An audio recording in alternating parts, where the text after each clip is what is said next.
So here we are today with another episode of our Women in Electronics podcast, and we are doing a live interview here today at Electronica in Munich. It's so exciting. So I am here at the Future booth interviewing AnnaMaria from Future Electronics, and with that, I'm going to let you introduce yourself. I don't want to mess up the last name and your title. Perfect. Hi guys, I'm AnnaMaria Pietromonaco, and I'm from Montreal, but here in Germany, and I'm the Corporate Vice President for Supplier Development. Big title. And AnnaMaria has had a great career in the industry, and I've been so interested to talk to you because we tend to get a lot of women really wanting to hear from other women in the industry. So excited to interview you, and I know you have a lot going on at this show. We do. So thank you for taking the time to meet with me today. We appreciate My that. pleasure. So let's get started. So AnnaMaria, how did you get your start in the industry?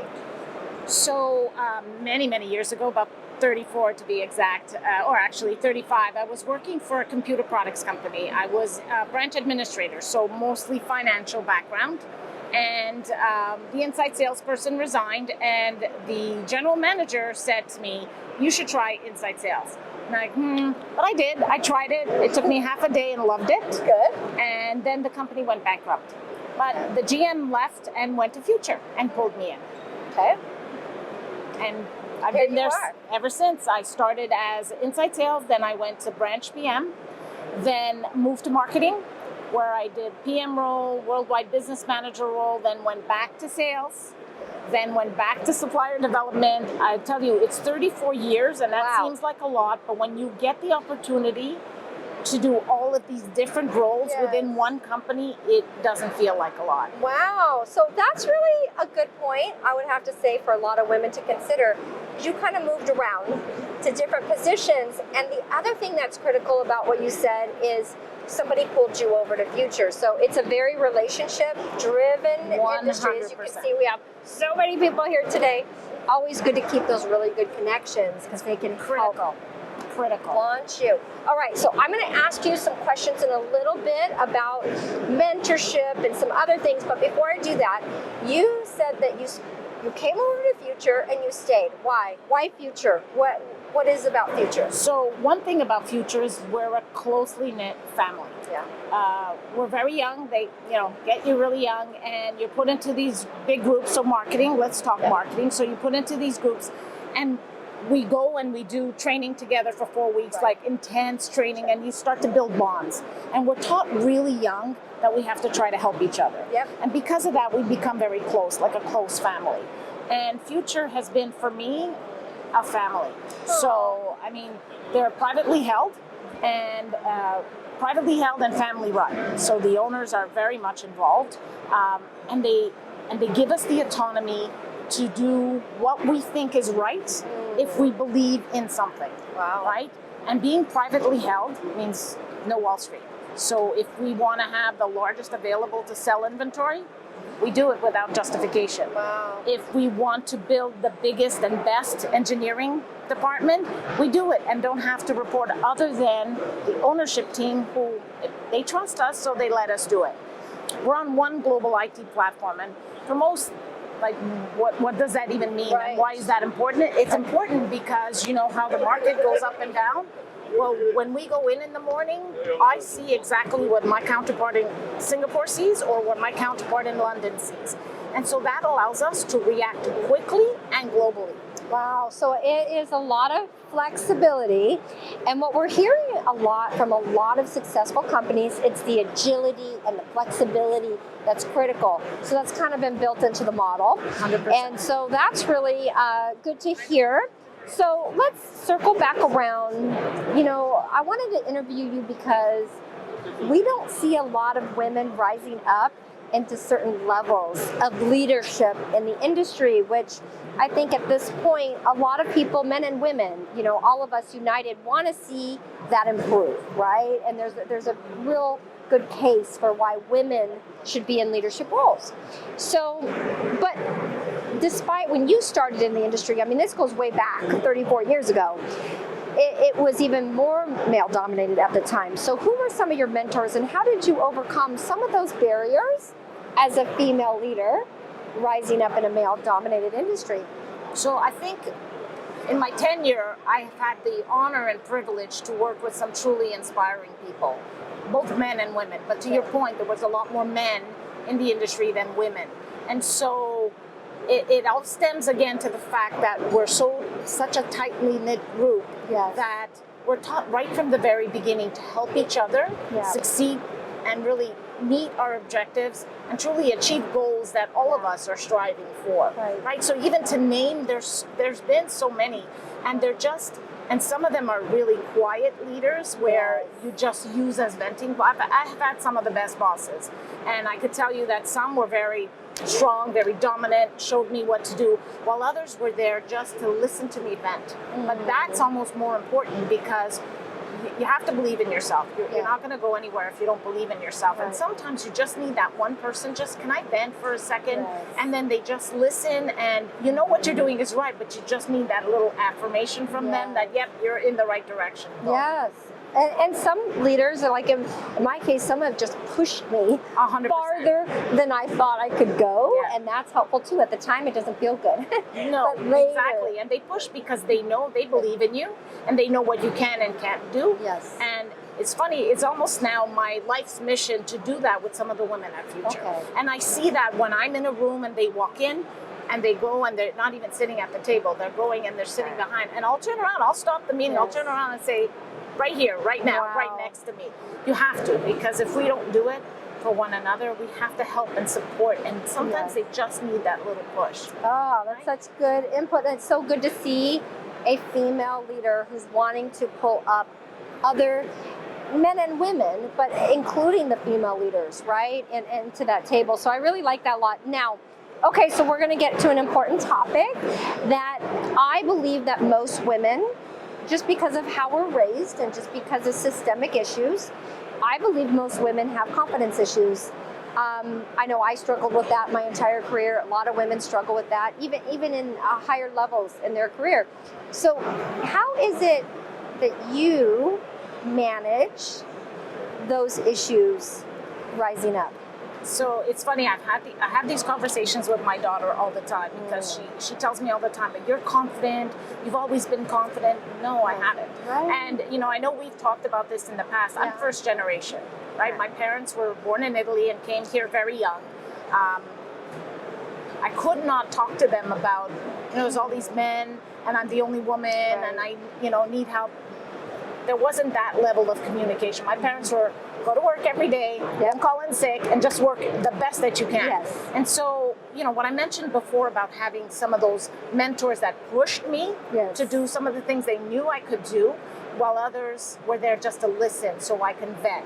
But you've got to believe in yourself. Like that, I know it's difficult sometimes because you're not trusting, but you got to trust your gut. You know that you can do something, especially if it's something that you've been responsible for. If you've done it, no one knows it better than you. Trust in that. Trust in, and by the way, you're not always right. You have to be prepared to fail. But if you have a positive attitude that says, okay, I failed, how can I do it better next time? That in itself, always asking, how can I do better? And never, ever accepting no or that can't happen as an answer. Always look for a solution. Yes, and I think it's just what you said.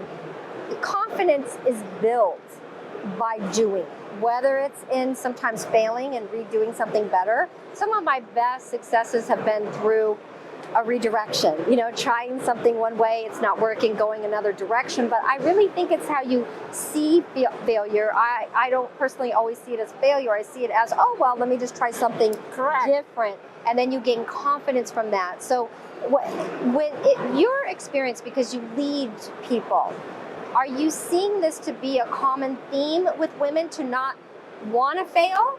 Or are you seeing it's kind of amongst everybody? Or what do you think?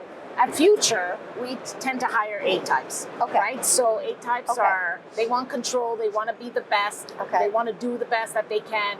And so Yes, a lot of them don't want to fail. They want to do well. But I tell them that you have to fall before you can get up and Yes. run again. Yes. Right? So it's okay to fail as long as you're open to the fact that someone's going to tell you, you didn't do this right, you should have done it this way. Be open to that feedback. Yes. And always listen. Like, we've got 2 ears and a mouth. We've got to use it in that proportion. That's critical. Listen to what's being said, but also what's not being said. Yeah. Right? So, and communicate. If there's something you need, make sure you're clear about it. Clarity and transparency, for sure, you've got to communicate. And that, for me, is one of the biggest criteria in being a leader. If you need your people to go in one direction, you've got to be clear with what the objective is and what could be some of the downfalls. Yes, and it's so interesting that you said that, because we do some trainings on over communicating, because I believe you have to be clear and concise, and some people over explain. You don't have to over explain, you just have to be clear and concise with what you're trying to do, right? Yeah. So that there's so many educational And tips. others don't explain enough And because others they don't expect you to know. There are many times when we've gone through many leaders, and there's been many times when we were in a room and I understood what the message was because I worked with the individual, but others didn't.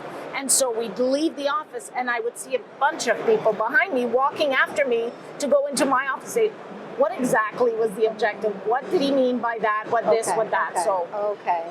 That's really interesting. So I feel like we're all just a work in progress, right? And that's why we need good leaders, because we all have blind spots, right? 100%. So it's really important to have the good leadership to help with that. But, I wanted to ask you too. So as you're going along, you have so many decisions to make, right? So what are some of your guiding principles? I ask all leaders this because I'm so interested when you're sitting down and you're making a tough decision. What are some of the things you think of that are your guiding principles to be like, okay, I'm falling back on these certain things to make these tough decisions? I think the most important is to be honest. If you don't know enough about a subject and you're being asked to make a decision, be honest about it. Yep. You can't be expected to know everything about everything. But there are people in the room that do. You might know about this, he might know about that. And so you have to be honest and say, explain it to me. Explain it a little better so that I can make that decision properly, right? And listen to what they have to say. That to me is key. I totally agree with that. And really, I wanted to circle back around because I know we're coming to the end of our interview soon and it's gone so fast. But I want to ask you, okay, so this seems to be kind of a big topic amongst some rising female leaders. We've always faced this, but now there's kind of more of a voice to it. Did you struggle in your career managing a family and working? Yes, that was, that was, I think, one of my biggest learning experiences. Like I mentioned before, we're A-type. Future likes the higher A-type. And we like to be in control and we like to do the best. I'm A-type in both my professional and my personal career. So I want the biggest, the best of everything in both my family and my career. Right. And that often meant juggling a lot of balls up in the air at once and running 100 miles an hour every day. That's not sustainable. Right. You can't keep doing that. You will fall, you will crack. So one of the biggest things I had to learn how to do was accept help from my team and set boundaries for myself. Wow. Because, at the beginning you always think, I can do it. I can do everything. You have to realize that you can't. So you have to accept that the people around you can help you. Yeah. Oh, I feel like she's talking just to me. Accepting help. I know, and setting boundaries. I love that. We have to learn how to do that. So to conclude though, here we are. We have a new partnership with Future. I cannot tell you how excited we are at Women Electronics to be doing this. I found you on LinkedIn because you were leading a leadership thing at Future, and that's how I found you and we connected. But why Women Electronics? What value do you think that this is going to bring to Future to have this partnership? Just shortly, we live in a crazy world in a crazy time. Like to me, the market is, I've never seen anything like it. Yes. We need a platform for communication and support for our fellow women. We really do. And I think gives us that. Thank you. I love that. We want to be that platform for sure. So I enjoyed this conversation very much. It went very fast. I'm super excited to be here at Electronica and looking forward to seeing you another time back in the States. So anyway, thank you for joining us for our episode of Women Electronics Leader in Highlight radio program. Thank you.